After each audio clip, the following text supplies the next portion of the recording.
সন্দেহর অবকাশ নাই। আমি মৌলভী, আমি মতিউর রহমান, আর একজন বক্তা বা কেউ কথা দেওয়ার পরে কথার অল্টারনেট হতে পারে না, পারে না, পরিবর্তন হয়ে যায়, ওয়াদা খিলাফ হয়। কিন্তু আল্লাহ পাকের এই রকম আপনার ওয়াদা খেলাফ হয়? লা তাবদিল আলি কালিমাতিল্লাহ, no change can there be in the words by Allah. যে আল্লাহর কথার কোনো পরিবর্তন নাই, জোরে বল সুবহানাল্লাহ। আল্লাহর কথার পরিবর্তন হবে না। সেই কোরআন থেকে একটু করে আয়াতে মুকাদ্দাসা তেলাওয়াত করেছি।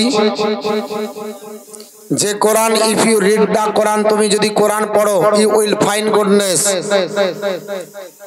আল্লাহ বলেন বান্দা বান্দি তোমার নেকি হবে। যদি পড়তে সময় না পাওয়া যায়, হাতে সময় নাই, বিভিন্ন কাজে ব্যস্ত আমরা, কিন্তু কাজে বেরিয়ে যাওয়ার আগে নামাজ পড়ে আল্লাহর কোরআনকে টাকে দেখে একটু আল্লাহর কিতাব বলে একটু ধরে বুকে লাগিয়েলেন। ইফ ইউ টাচ দা কোরআন, তুমি যদি কোরআনকে স্পর্শ করো, ইউ উইল ফাইন্ড গুডনেস, তবুও তুমি নেকি পাবে, জোরে বলো সুবহানাল্লাহ। পড়ার পরে নেকি হয়, ধরার পরেও নেকি হয়। আপনি যদি বলেন আমি এতই ব্যস্ত, ধরারও সময় নাই, লুক এট দা কোরআন, কোরআনের দিকে একটু তাকিয়ে নেন, ইউ উইল ফাইন্ড গুডনেস, তবুও আপনার নেকি হবে। কারণ কোরআনই যে বার্নিং মিরাকল, কোরআন হলো আল্লাহর জ্বলন্ত মাজিজা, জোরে বলুন সুবহানাল্লাহ। আল্লাহর জ্বলন্ত মাজিজা হলো কোরআন। Quran is the ultimate constitution for human race. মানব জাতির জন্য চূড়ান্ত সংবিধান হলো কোরআন। ডক্টর বি আর আম্বেদকরকে জিজ্ঞাসা করা হয়েছিল, এ ডক্টর বি আর আম্বেদকর, ভারতবর্ষের মাটিতে আপনার কাছে মানুষেরা আস্থা রাখে, যার জন্য ভারতবর্ষের মানুষকে সঠিকভাবে পরিচালিত করার জন্য যে সংবিধান দান করেছেন, এই সংবিধানে আপনার নাম শিরোনামে আছে। অতএব আপনার সংবিধান পড়ে মানুষ, মানুষের মানুষত্ব, মানুষ তার ব্যক্তিত্ব এবং মানুষ তার অধিকার পায়। যদি সংবিধান না থাকে, মানুষ আর পশুর স্বভাব এক হয়ে যাবে। কারণ যে যাকে পারবে সে তাকে মারবে, ঠিক না বেঠিক? আর যে যার পারবে জমি দখল করবে। সংবিধান আছে বলে আপনি আপনার অধিকার পেয়েছেন, আপনার বাক শক্তি পেয়েছেন, আপনার স্ত্রী বলে আপনি গণ্য করছেন, একজন তার স্বামী বলে তাকে দাবি করছে। যদি সংবিধান না থাকে, তাহলে যে যার মতো রাস্তায় হাত ধরবে আর চলে যাবে। তাহলে বোঝা গেল একটা সংবিধানের আপনার গুরুত্ব রয়েছে। তাই ডক্টর বি আর আম্বেদকরকে জিজ্ঞাসা করা হয়েছিল, এ ডক্টর বি আর আম্বেদকর, আপনার সংবিধান এত উচ্চ র্যাঙ্কের যে আপনার বলা হয়েছে সংবিধান দেখে চোখ জুড়িয়ে যায়। ডক্টর বি আর আম্বেদকর বলেছিল, এই সংবিধান মানুষের রচনা, মানুষ রচনা করেছে। মানুষের জ্ঞান কতটুকু আপনার বলা হয়েছে তার তো জ্ঞান বেশি না। আল্লাহ পাক বলেন, ওমা উতিতুম মিনাল ইলমি ইল্লা কালিলা। এই পৃথিবীর মানুষ আমি আল্লাহ তোমাদের জ্ঞান দিয়েছি সামান্য। আল্লাহর জ্ঞান হলো 100% আর মানুষের জ্ঞান হলো 0%। একজন মানুষের জ্ঞান কেন, গোটা বিশ্ব জগতের সৃষ্টি জগতের জ্ঞানকে যদি এক পাল্লায় দাঁড় করা হয় আর আল্লাহর জ্ঞানকে যদি অপর পাল্লায় দেওয়া হয়, তাহলে আল্লাহর জ্ঞানের কাছে মানুষের বা সৃষ্টি জগতের জ্ঞান কোনো পার্সেন্টেজ আসবে না। তাহলে যদি আপনার মানুষের জ্ঞান দিয়ে এত বড় সংবিধান রচনা করে বিশ্বের মানুষকে পরিচালনা করার জন্য যথেষ্ট হয়, দ্যাটস এনাফ হয়ে যায়, তাহলে আল্লাহর সংবিধান কত হবে, এই জন্য কত উচ্চ র্যাঙ্কের হবে, এর ব্যাপারে মন্তব্য করতে গিয়ে ডক্টর বি আর আম্বেদকর এই কথাটাই বলেছিলেন, Quran is the ultimate constitution for human race. কোরআন এমন একটা সংবিধান, কোরআন গোটা মানব জাতির জন্য চূড়ান্ত সংবিধান, জোরে বলে সুবহানাল্লাহ। সারা বিশ্বের সংবিধান এক পাল্লায় যদি দাঁড় করা যায় আর কোরআনকে যদি অপর পাল্লায় দাঁড় করা হয়, কোরআনের মান মর্যাদা এবং কোরআনের পাল্লার ভারী আপনার বেশি হবে। কারণ ডক্টর বি.আর. আম্বেদকরের জ্ঞানের পরিমাণ আছে, আমি মতিউর রহমানের জ্ঞানের একটা পরিমাণ আছে না নাই? আছে। আপনাদের পরিমাণ আছে। কেউ মাধ্যমিক, উচ্চ মাধ্যমিক, বিএ, এমএ, এমফিল, পিএইচডি আর কি করেছেন, ডবল কিছু করেছেন। এর তার ছাড়া তো কিছু নাই। আল্লাহ পাকের জ্ঞানের এরকম পরিমাণ আছে নাকি যে আল্লাহ কত ডিগ্রি পাস করেছে এরকম বলা যাবে না। আপনার বলা হচ্ছে জ্ঞানের বাইরে সবকিছু আল্লাহ, আল্লাহ সব জানে, এমন কিছু নাই যা আল্লাহর জ্ঞানের বাইরে আছে। এমন কোন জিনিস নাই যে আমি আপনার বলা হচ্ছে আমার আল্লাহ পাকের জ্ঞানের বাইরে। তাহলে সমস্ত সৃষ্টি জগতের যিনি রব পালনকারী, তিনার আপনার বলা হচ্ছে গ্রন্থ কোরআন। এই কোরআন আপনার বলা হচ্ছে আপনার আমার কাছে সমাদৃত হবে। ভারতবর্ষের মাটিতে সর্বপ্রথম কোরআনের বঙ্গনুবাদ দান করেছিলেন গিরিশচন্দ্র সেন। ওনাকে জিজ্ঞাসা করা হয়েছিল what is the definition of Quran, কোরআনের সংজ্ঞাটা কি? উনি বলেছিলেন Quran is a religious book in which Allah has given the knowledge of the whole all. কোরআন এমন একটা ধর্মগ্রন্থ, সারা বিশ্বের জ্ঞান আমার আল্লাহ কোরআনেই দান করেছে। জোরে বলুন সুবহানাল্লাহ। সারা বিশ্বের জ্ঞান আল্লাহর কোরআনে। আর এই মুসলমান সকাল বেলায় গণশক্তির পাতা খোঁজে। সারা বিশ্বের জ্ঞান কোথায়? কোরআনে। আর সকাল বেলায় জানালার ফাঁক দিয়ে ভরে দেয় একটা মান, আর বিছানাতে ঘুমের ঝুঁকে ও ভাবে যে মনে হয় আপনার ফ্যান পড়লো, দেখে যে না জানালা দিয়ে একটা পেপার ভরেছে। গণশক্তি, আনন্দবাজার, আজকাল প্রতিদিন যে কোনো পেপার সকাল বেলায় উঠে পড়ে না? কারণ জ্ঞান অর্জন করতে হবে। জ্ঞান অর্জন করার জন্য কোরআন পড়া বাদ দিয়ে কি পড়ে না আপনাদের দিকে? ও কালিয়াচকের মানুষ প্রতিদিন সকালবেলায় কোরআনই পড়ে। এরা মনে হয় আপনার পেপার টেপার পড়ে না। পড়েন গো? আমাদের মুর্শিদাবাদের লোক পড়ে। আমাদের মুর্শিদাবাদের লোক কোরআন যদি না হয় অসুবিধা নাই, নামাজ যদি কাজা হয় হবে, কিন্তু চার দোকান কাজা হয় না, আর পেপার পড়া কাজা হয় না। সারা রাত পার হয়ে যাবে।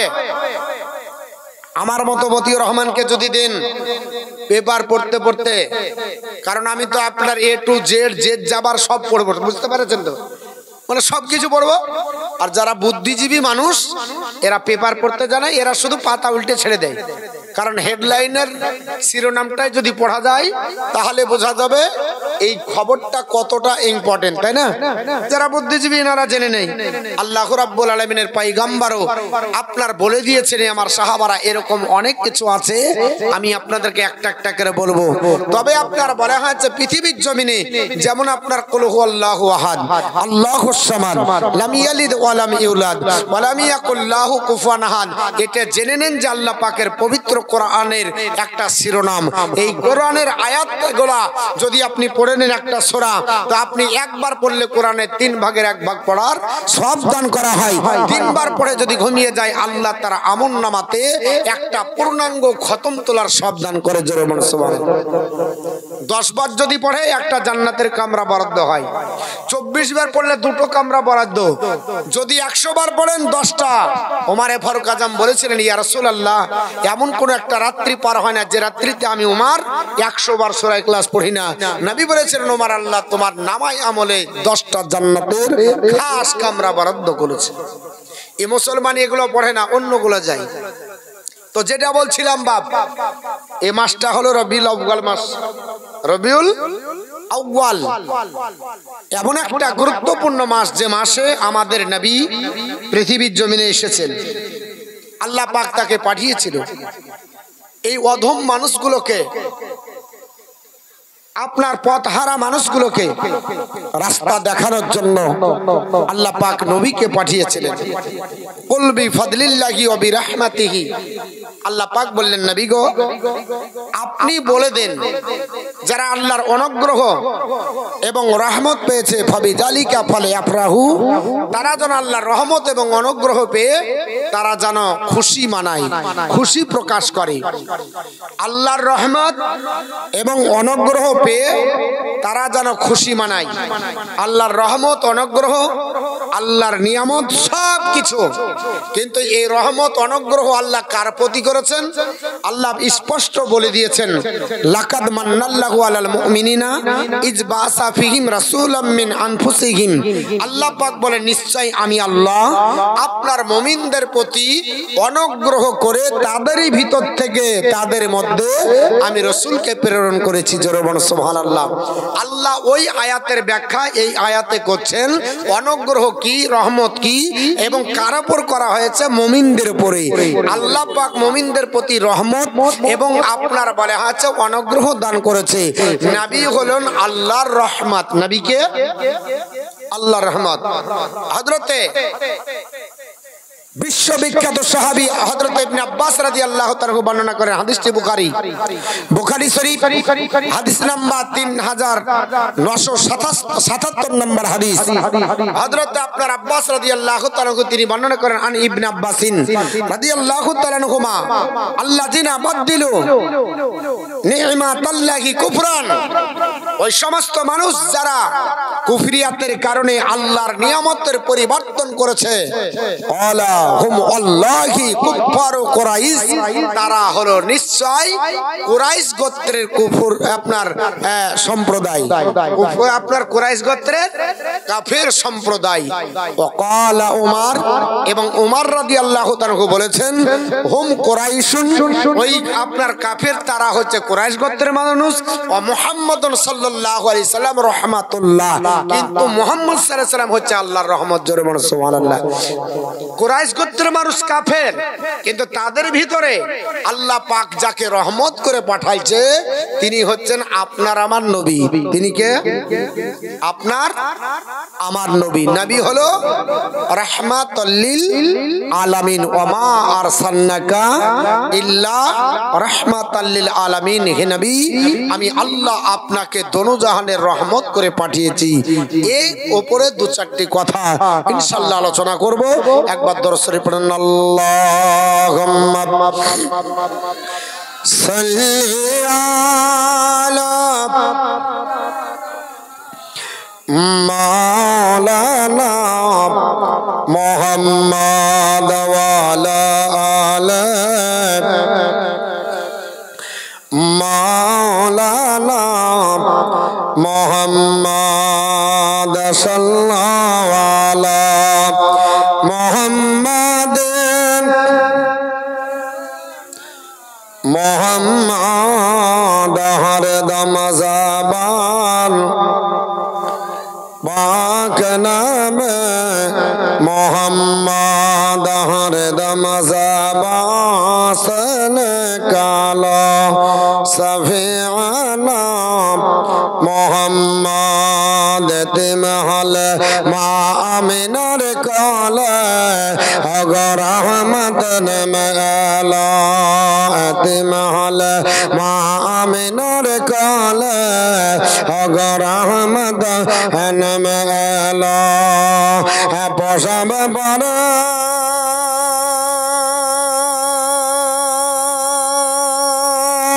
उम्मत बोले पोषब पर उम्मत बोले नबी सलारती का दिला अगर रहमतन मेला तिमहल मा आमिनार काला अगर रहमतन मेला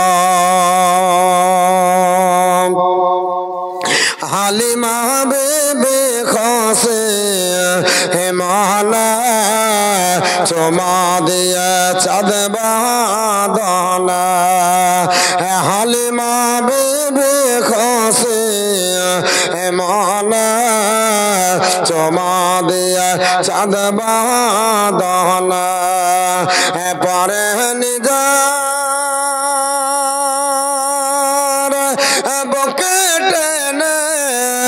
परे निजर बुकेटने दुगद बन करालो अगर रहमतन मेला तिमहल मा आमिनार काला अगर रहमतन मेला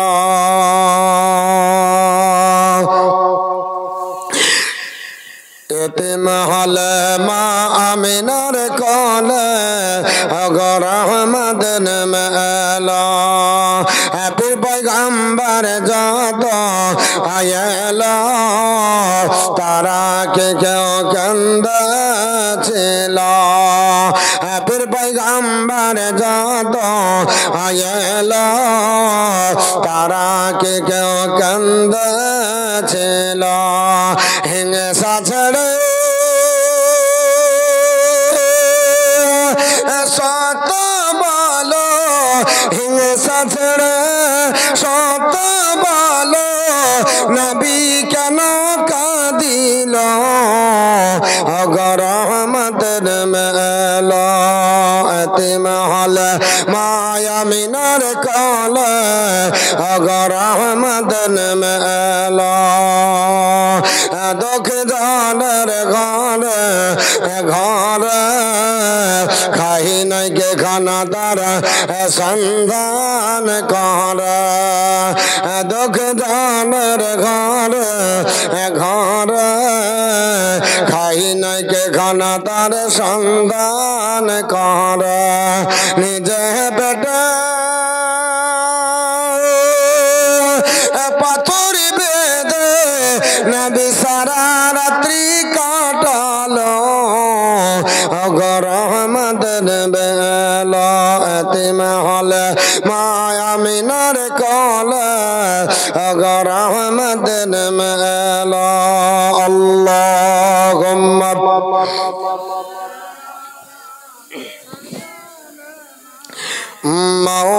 مولانا محمد وعلى علي سيدنا مولانا محمد صلى الله عليه وسلم আমার মুসলমান পৃথিবীর জমিনে আমি আপনাদের কাছে বলতে চাইছিলাম আল্লাহ পাক নবীকে রহমত করে পাঠিয়েছে পৃথিবীর ধরাধামে ওমা আরসালনাকা ইল্লা রাহমাতাল লিল আলামিন আমি নবী আপনাকে পাঠাই নাই যদিও পাঠিয়েছি একমাত্র আপনাকে দোনো জাহানের রহমত করে এর জন্য আহলে সুন্নাত আল জামাতের আকীদার মানুষ যারা এরা আপনার নবীর চর্চা বেশি করে ঠিক না বেঠিক বাবা এর জন্য কিছু লোকের অ্যালার্জি হয়ে যায় এরা নবীর চর্চা করলে সহ্য করতে পারে না এরা বলে নবীকে তোমরা মানতে মানতে আল্লাহর চাইতে বেশি বড় করেছো জোরে বলুন আস্তাগফিরুল্লাহ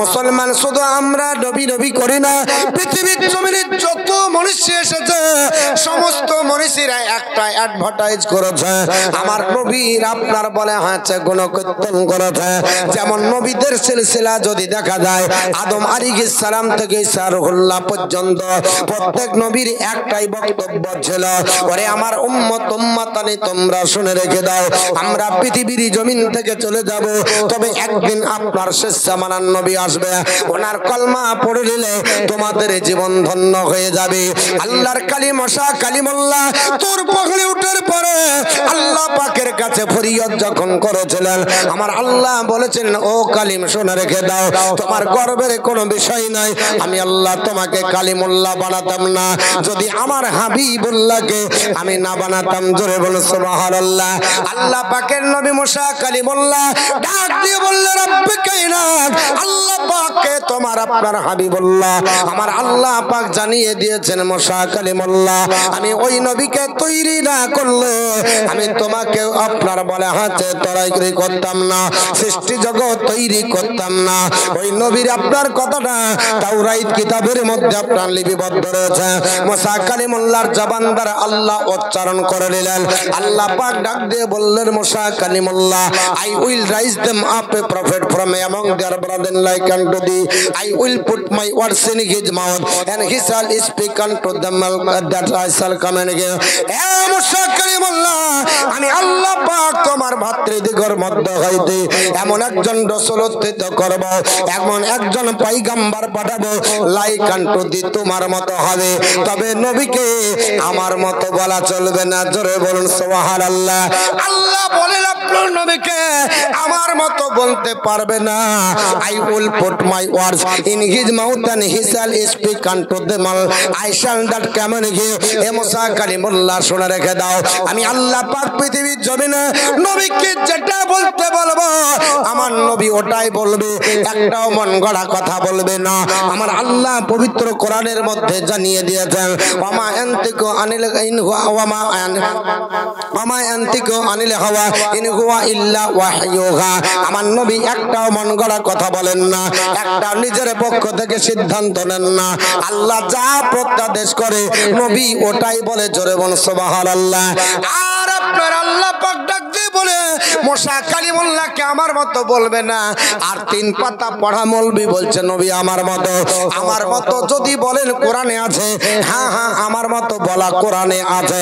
তবে যারা বলেছিল তারা কেউ সাহাবী একরাম ছিলেন না, তারা তাবে তাবিন ছিলেন না, তারা ছিল আপনার বলে হচ্ছে কাফের সম্প্রদায়।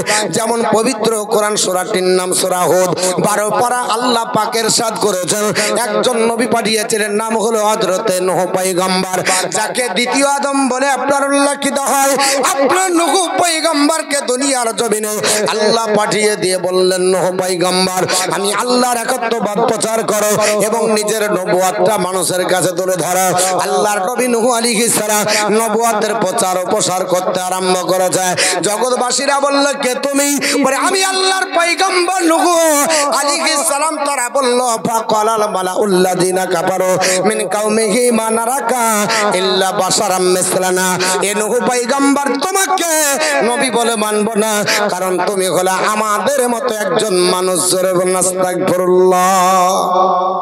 কারা বলেছিল? নূহ পয়গম্বরের যুগের যারা কাফের, এরা বলল, নূহ পয়গম্বর তুমি তো আমাদের মতো একজন মানুষ। তাহলে আমাদের মতো ভাষাটা কার? এই ভাষাটা হলো কাফের না মুসলমানের? কাফেরের ভাষাকে বলা যাবে? কাফেরের ভাষা বলা যাবে না। শুধু তাই নাই, সালেহ পয়গম্বরকে আল্লাহ পাঠালেন। আল্লাহ পাক সালেহ আলাইহিস সালামকে পৃথিবীর জমিনে পাঠালেন। তিনাকে দাওয়াত দিতে বলা হলো, দিনের দাওয়াত দাও। সালেহ পয়গম্বর দিনের দাওয়াত দিতে শুরু করেছেন। জগৎবাসীরা ডাক দিয়ে বলল, সালেহ আলাইহিস সালাম মা আনতা ইল্লা বাশারাম মিসলুনা, তুমি আমাদের মতো একজন মানুষ। জোরে বল আস্তাগফিরুল্লাহ। শুধু তাই নাই, আল্লাহ পাক কালের করার গতিতে আরেকজন নবী পাঠিয়েছিলেন, নাম হলো শুআয়ব আলাইহিস সালাম। তিনাকেও আল্লাহ বললেন, দিনের দাওয়াত দাও, আমি আল্লাহর একত্ববাদ প্রচার করো, নিজেকে নবী বলে দাবি করো। শুআয়ব আলাইহিস সালাম বললেন, জগৎবাসীরা আমি তোমাদের কাছে নবী হয়ে পৃথিবীর জমিনে আগমন করেছি। আল্লাহর নবুয়ত দিয়ে আমাকে পৃথিবীর জমিনে আপনার বলা হয়েছে সম্মানিত করেছে। আমাকে নবী বলে মেনে নাও, আল্লাহর একত্ববাদ তোমরা স্বীকার করে নাও।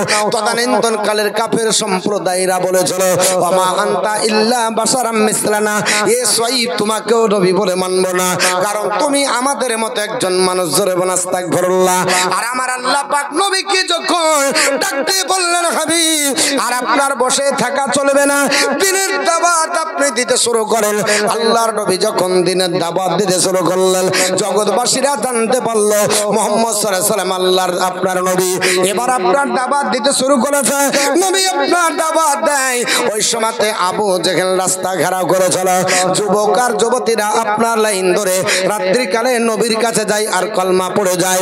কলমা পড়তে পড়তে যখন দেশের সংখ্যা বেড়ে গেল, আবু জেহেল বলল, কে কে তোমরা আপনার বলে হয়েছে ওই দিকে যাও। বলে, তোমার ভাতিজা মুহাম্মদের কাছে আমরা যাই, নতুন দিনের দাওয়াত দিতেছে। আপনার আবু জেহেলের কথাটা আল্লাহ কোরআনে নকল করেছে। আবু জেহেল বলেছিল, হাল হাজা এ আবার কে? ইল্লা বাশারুম মিসলুকুম, এ তোমাদেরই মতো একজন মানুষ। জোরে বল আস্তাগফিরুল্লাহ। তাহলে ওই জমানার লোকের আপনার ভাষা ছিল নবী আমাদের মতো, আর আবু জেহেলের ভাষা হলো নবী তোমাদেরই মতো। অতএব নবীকে আমাদের মতো আর তোমাদের মতো এটা বলা চলবে না। নবী আপনি কেমন নবী বলবেন? আমি হলাম নবীর মতো। ও গো আমাদের দয়ার নবী, তুমি আমাদের সাহারা, তোমায় ছাড়া রইতে পারি না। ইয়া রাসূলুল্লাহ, ইয়া হাবিবাল্লাহ, ইয়া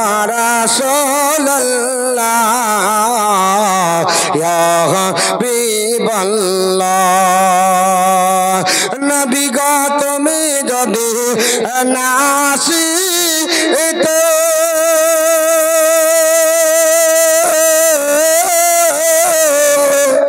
নবী গো তুমি যদি না আসিতে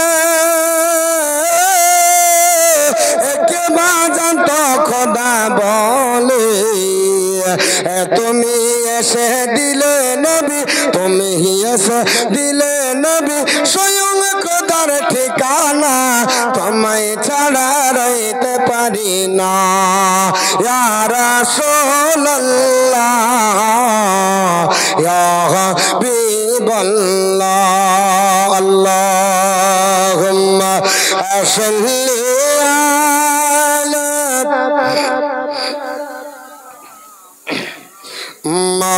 مولانا محمد وعلى آل سيدنا مولانا محمد صلى الله عليه وسلم আমার মুসলমান পৃথিবীর জমিনে আল্লাহ পাকের নবী মুসা কালিমুল্লাহকে আমার আল্লাহ পাক বললেন মুসা কালিমুল্লাহ আমি তোমার ভাতৃদিগের মধ্যে হইতে একজন রাসূল প্রেরণ করব তবে নবীকে খবরদার তুমি নিজের পর্যায়ে দাঁড়িয়ে দিও না নিজের মানদণ্ডের একই সমান করিয়ে দিও না কারণ নবীকে আমি আল্লাহ পাক এত মহান করেছি নবী আপনার নিজের থেকে বলেন না আমি আল্লাহ যা বলতে বলি তাই বলেন জোরে বলুন সুবহানাল্লাহ আর আপনার কিছু মানুষ বলছে নবী ভুল করেছে আস্তাগফিরুল্লাহ কারণ করার গতিতে মহান আল্লাহ পাক নবীকে আপনার পৃথিবীতে পাঠানোর কমবেশ আপনার 540 কিংবা 570 বছর আগে আল্লাহ একজন নবী পাঠিয়েছিলেন যে নবী মায়ের আপনার কোলে বসে বসে আপনার কথা বলেছিলেন নাম হলো ঈসা রুহুল্লাহ এই ঈসা পয়গম্বর জগৎবাসীকে জানিয়ে দিলেন মুবাশশিরাম বিরাসূলি মুবাশশিরাম বিরাসূলি মিন বাদি ইসমুহু আহমদ হযরত ঈসা রুহুল্লাহ জগৎবাসীকে বনি ইসরাইল গোত্রের লোকদেরকে একত্রিত করে ডাক দিয়ে বললেন লোকেরা আমি তোমাদের কাছে এমন একজন নবীর শুভ সংবাদ দিতেছি যিনি আমার পরে আসবে নাম হবে আহমদ জোরে বলুন সুবহানাল্লাহ বর্তমান যুগে যারা কিছু খ্রিস্টান ধর্মাবলম্বী এরা যিশু খ্রিস্ট বলে তাকে ডাক দেয় আমরা মুসলমান আমরা ঈসা পয়গম্বর বলি ওনার মায়ের নাম মারিয়াম আলাইহিস সালাম আর ওনার আপনার বলে হয়েছে ওনাকে আমরা একজন নবী বলে জানি তারা আপনার যিশু বলে জানে ওনার উপর আল্লাহ একটা কিতাব নাজিল করেছিলেন ইনজিল ওই কিতাবটাকে কনভার্ট করে নাম দিয়েছে বাইবেল বাইবেল দুই খণ্ডে বিভক্ত একটার নাম নিউ টেস্টামেন্ট একটার নাম ওল্ড টেস্টামেন্টের মধ্যে লিপিবদ্ধ রয়েছে যিশু খ্রিস্টের বক্তব্যটা যিশু খ্রিস্টের কথাটা আপনার নকল করে বন্ধা আপনার বলে হয়েছে জগৎবাসীদেরকে জানিয়ে দিলেন জগৎবাসীরা তোমরা শুনে রেখে দাও যারা তোমরা আমাকে তোমরা মান্যতা দাও আমার যারা তোমরা আপনারা বলে হয়েছে পাইরাবি করো আমি তোমাদেরকে বলে দিই ইফ ইউ লাভ মি যদি তোমরা আমাকে ভালোবাসো কিপ মাই কমান্ডমেন্ট আমার নির্দেশ মতো চলো I will pray the father আমি সেই আল্লাহর কাছে প্রার্থনা করব গিভ ইউ অ্যানাদার কম্পিউটার যিনি অন্য একজন শান্তি বাহক প্রেরণ করবে দ্যাট হি মে আবাদ পরিবার যে নবী কোনোদিন চলে যাবে না জোরে বলুন সুবহানাল্লাহ আল্লাহর নবী কোনোদিন চলে যাবে না ওই নবী তোমাদের কাছে সর্বদাই থাকবে জোরে বলুন সুবহানাল্লাহ আপনি বলবেন মতিউর রহমান আল্লাহর নবী কি এখানে আছে আল্লাহর নবী কি মাহফিলে দেখা যায় মুসলমান আল্লাহর নবী আছে কিনা এটা আপনার আমার যদি একটু যদি হাদিসের জ্ঞান থাকতো তাহলে আপনার কথা বলতেন না আপনারা সকলে জানেন গোটা জগতের মৌলবি শিক্ষা দেয় মসজিদে ঢোকার দোয়া বলে কি বলে না বাপ মসজিদে কি বলে ঢুকতে হয় বলছে যে আল্লাহুম্মা আফতাহলি আবওয়াবা রাহমাতিকা আর আপনার বাহারার দোয়া কি আল্লাহুম্মা ইন্নী আসআলুকা মিন ফাজলিকা বলে না বাবা কিন্তু ওই হাদিসটাতে লিপিবদ্ধ রয়েছে আল্লাহর নবী ডাক দিয়ে বলেন আপনার সাইদ ইবনে উসাইদ রাদিয়াল্লাহু তাআলা আনহুকে আমার নবী বললেন সাহাবারা ইজা দাখালা আহাদুকুমুল মসজিদা যদি তোমাদের ভিতরে কোন কোন ব্যক্তি আল্লাহর ঘর মসজিদে প্রবেশ করে, আল্লাহর ঘরে যদি তোমরা যাও, ফায়ুসাল্লিম আলান নবী সাল্লাল্লাহু আলাইহি সাল্লাম, সে যেন সর্বপ্রথমে নবীর উপরে আপনার বলা হচ্ছে সালাম দেয়। জোরে বলুন সুবহানাল্লাহ। ফায়ুসাল্লিম আলান নবী, নবীকে সালাম দেয়। সুম্মা ইয়াকুল, তারপর বলবে আল্লাহুম্মা আফতাহলি আবওয়াবা রাহমাতিকা ওয়াইজা খারাজা ইলাল মসজিদ। আমি আপনার ওয়াইজা খারাজা, যখন মসজিদ থেকে বেরিয়ে যাবে, ফালিয়াকুল, তখন বলবে আল্লাহুম্মা ইন্নী আসআলুকা মিন ফাদলি। তাহলে বোঝা গেল মসজিদে ঢোকার সময় নবীকে আগে সালাম দিতে হবে, তারপর আপনার দোয়া পড়তে হবে। বেরোনোর সময়তে আগে নবীকে সালাম দিতে হবে, তারপর বের হতে হবে। আমি আপনাদেরকে জানতে চাই, উপস্থিত ব্যক্তিকে সালাম দেয় না অনুপস্থিতকে দেয়? যদি আপনাদের বিবেক থাকে তাহলে বলে দিবেন। মানুষ না দেখলে সালাম দেওয়া চলবে না। এ মুসলমান, তাহলে নবীর হাদিস কি মিথ্যা হবে? নবীর হাদিস তো মিথ্যা হবে না। তাহলে মসজিদে ঢুকলে সালাম নবীকে দেবেন, নবী না থাকলে সালাম কারে দেবে? হ্যাঁ, নবী আমার শিক্ষা দিচ্ছে, যদি তোমরা মসজিদে প্রবেশ করো আগে আমাকে সালাম দাও, তারপরে ঢুকো। আর এই মৌলবী শিক্ষা দিচ্ছে ওটা বাদ দিয়ে লাস্টে ঢুকো। এরা হচ্ছে হাদিস চোর। এরা কি চোর? হাদিস চোর। আপনাদের দিকে এই জাত আছে? আছে। কঠিন ভাইরাস, করোনার চাইতে জটিল। করোনা তো সব জায়গায় ঢুকতে পারেনি, স্কুল কলেজে মাদ্রাসা মসজিদে ছিল, আবার বাড়িয়ে পালিয়ে গেছে, আর ঢুকতে পারছে না। আর এত জটিল ভাইরাস, আপনার সবার বাড়িতে বাড়িতে এক ডাকা ঢুকে গেছে, বের হচ্ছে না। আবার ওরাই বলছে আমরাই হচ্ছে সহি, আমরা হচ্ছে সহি। তো এইরকম ভাইরাস যদি থাকে, তারা নবীর আপনার বলে হচ্ছে শানকে ছোট করবে, বড় করবে না। নবীর শানকে ছোট করবে, বড় করবে না। আজ পর্যন্ত কোন মনীষী নবীকে আমার মতো বলেনি। বৌদ্ধ ধর্মের প্রণেতা, বিশ্ববিখ্যাত ব্যক্তিত্বের অধিকারী, যিনি আপনার বলা হচ্ছে ইতিহাসের পাতা আলগা করলে দেখা যায় এইভাবে আপনার পা দিয়ে হাতকে দুটো এইভাবে রেখেছে। ওই ব্যক্তিটাকে জিজ্ঞাসা করা হয়েছিল, যারা প্রাইমারি টেট দিয়েছেন তারাও পাবেন, নবী পাক পৃথিবীতে আসার আপনার 1154 বছর আগে তিনি তার যুগান্তকারী মন্তব্য করে বলেছিলেন, ওনার শিষ্য ছিল আনন্দ।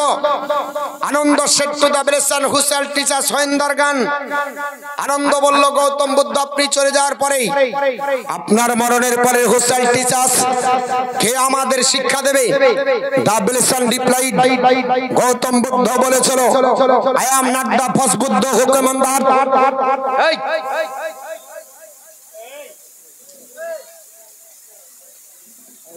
চিৎকার করিও না বাপ।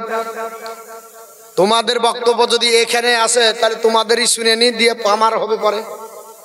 বেকার মুর্শিদাবাদ থেকে অত দূর থেকে বর্ষার দিনে পানি ভেঙে এত কষ্ট করে আসার কি দরকার নাকি?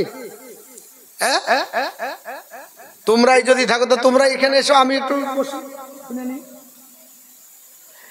তোমাদের বক্তব্য শুনবো পরে। হ্যাঁ, আমারটা হয়ে যাক, আমি একটু 2 ঘন্টা বলে নিই, দিয়ে তোমাদের শুনবো, তাই না বাবজি?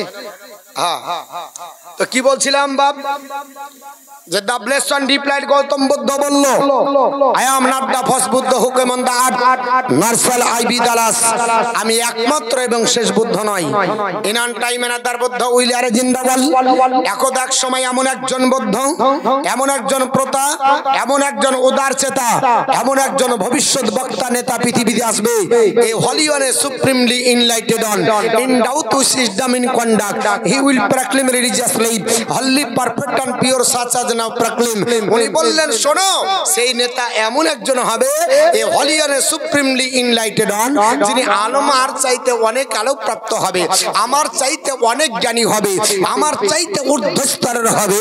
আল্লাহ পাক তাকে যে ধর্মটা দিবে, ইট ক্যান অনলি বি ইসলাম, একমাত্র ইসলাম বলে বিবেচিত হবে। জোরে বল সুবহানাল্লাহ। শ্রেষ্ঠ ধর্ম বলে বিবেচিত হবে। জিজ্ঞাসা করলো আনন্দ, হাউসাল ও নহিম, কি করে চিনবো ইনি শেষ জামানার নবী। The blessed replied, Gautama Buddha বলেছিল he will be known as a Maitreya, তিনি হবেন শান্তির করুণা। জোরে বলো সুবহানাল্লাহ। গৌতম বুদ্ধ এত একজন প্রখ্যাত নেতা, একজন ধর্মগুরু, সে বলতে পারলো না যে আমার মতোই একজন আসবে, এটা বললেন না। কি বললেন? আমার চাইতে জ্ঞানী, আমার চাইতে সম্মানীয়, আমার চাইতে ঊর্ধ্ব স্তরের। আর মৌলবীকে যদি জিজ্ঞেস করা হয়, রেজাল্ট দিবে মৌলবী আমারই মতো। মৌলবী সাহেব কি বলবে? আমার মতো। আর নেতারা এবং যারা ধর্মগুরু তারা বলছে নবী আমার মতো না। এর জন্য নবীর কথা বললে আমরা আপনার বলে হচ্ছে যখন নবীর কথা বলি ওদের অ্যালার্জি হয়। শুনে রেখে দেন, আমরা নবীকে ভালোবাসি, শুধু আমরা নয়, বিশ্ববিখ্যাত ভারতবর্ষের আপনার বলে হচ্ছে গুরু, হিন্দু শাস্ত্রের প্রাচীন গ্রন্থ, নাম হলো তার পুরাণ 18 খণ্ডে বিভক্ত। একটা ব্রহ্মপুরাণ, একটা পদ্মপুরাণ, একটা শিবপুরাণ, একটা লিঙ্গ, একটা রবা, একটা বামন, একটা ব্রহ্ম, একটা ব্রহ্ম বৈবর্ত, একটা মৎস্য, একটা মর্কণ্ডীয়, একটা শিব, একটা লিঙ্গ, একটা ভবিষ্য, একটা কল্কি। এই করে আপনার 18 খণ্ড পুরাণ আছে। এই 18 খণ্ড পুরাণের মধ্যে আপনার বলে আছে বেশিরভাগ কল্কি পুরাণ এবং আপনার ভবিষ্য পুরাণে আমার নবীর প্রশংসা করতে গিয়ে গুরু আপনার বলে আছে মনু বলছে এ জগতের মানুষ যদি পৃথিবীর জমিনে সৃষ্টিকর্তার পরে কাউকে ডাকতে হয় বা জপতে হয়, এখানে কোনো আপনার বলে আছে গুরুর নাম নেওয়া যাবে না, একমাত্র নবীর নাম নিতে হবে। জোরে বলো সুবহানাল্লাহ। হতারমিন্দ্র হতারমিন্দ্র মহাসুরিন্দ্র আল্লাহ জষ্টং ষষ্ঠং পরমাং পূর্ণং ব্রহ্মাণং গল্লম আল্লাহ রাসূলুল্লাহং বরস আল্লাহ আল্লাহ আদাল্লাং বুকমেকাং আল্লাহ বকাম নির্গদগম। উনি বলছেন আমি মহা ইন্দ্রের ইন্দ্র, আমি জ্যেষ্ঠ শ্রেষ্ঠ পরম পূর্ণ ব্রহ্মা, আমি আল্লাহ ছাড়া অন্য কোনো মাবুদ নাই, আর মুহাম্মাদের সমতুল্য পৃথিবীর কোনো মানুষ নাই। আর এই মৌলবীকে জিজ্ঞেস করলে বলছে নবী আমারই মতো। বলো না বলো না।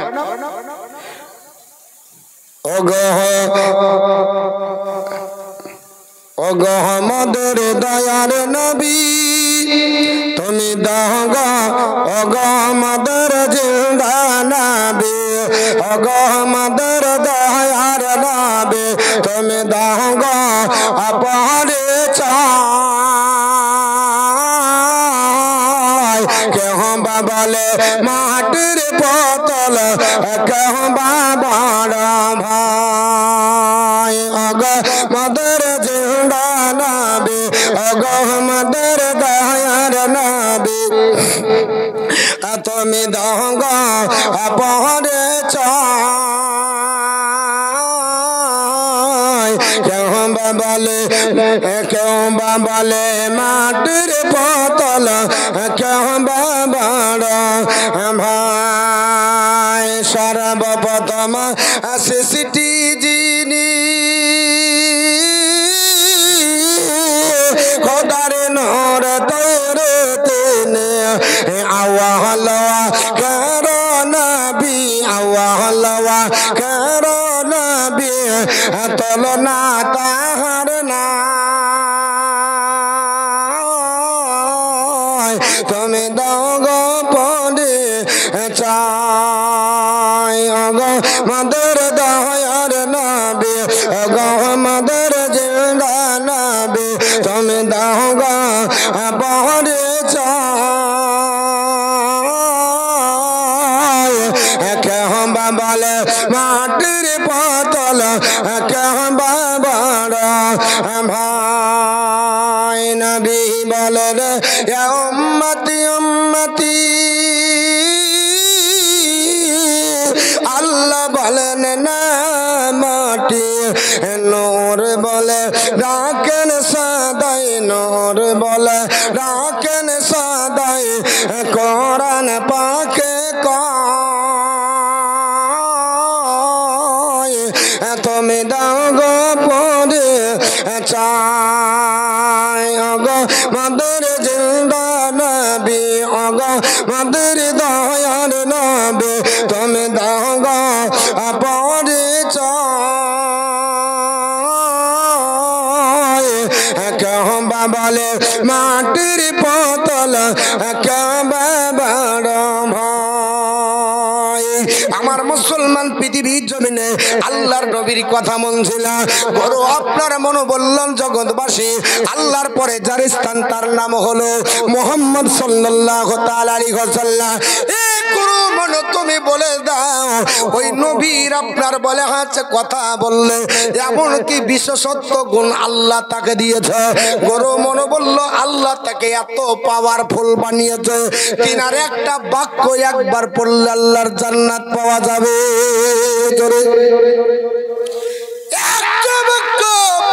আল্লাহ পাকের বান্দা বান্দি যদি তিনার পড়ে নাই আল্লাহ তার জন্য জাহান্নাম হারাম করবে, জান্নাত ওয়াজিব করে দেবে। আল্লাহ তাকে আপনার বলে হাঁচে জান্নাতি বানাবে। আপনারা বলবেন বাক্যটা কি? ওই বাক্যটা হলো কলমা। আপনার কলমা একবার যদি পড়েন আল্লাহর জান্নাতি মেহমান হবে। কারণ এর জন্য অনেক আপনার ব্যক্তি কলমা পড়ায় মৃত্যুর আগে পড়ায় না। কারণ নবী আমার বলেছে লাক্কিরু মাউতাকুম লা ইলাহা ইল্লাল্লাহ। ওরে আমার আপনার সাহাবারা তোমাদের ভিতরে কেউ যদি ইন্তিকাল করো মৃত্যু মুখে পতিত হয়ে যায় কলমার তানকিন দাও, কলমার তানকিন দাও। কলমা পড়তে পড়তে যদি মারা যায় কি হবে? আমার নবী বললেন মান কানা আখিরু কালামিহি লা ইলাহা ইল্লাল্লাহ দাখালাল জান্নাহ। যার জীবনের শেষ বাক্যটা লা ইলাহা ইল্লাল্লাহ মুহাম্মাদুর রাসূলুল্লাহ হয়ে যাবে আল্লাহর জান্নাত ওয়াজিব হয়ে যাবে। জোরে বল সুবহানাল্লাহ। এই জন্য গুরু আপনার মনে বলল বিশ্ববাসীরা ওই নবীর কলমা পড়ল আল্লাহর জান্নাত হালাল হয়ে যাবে।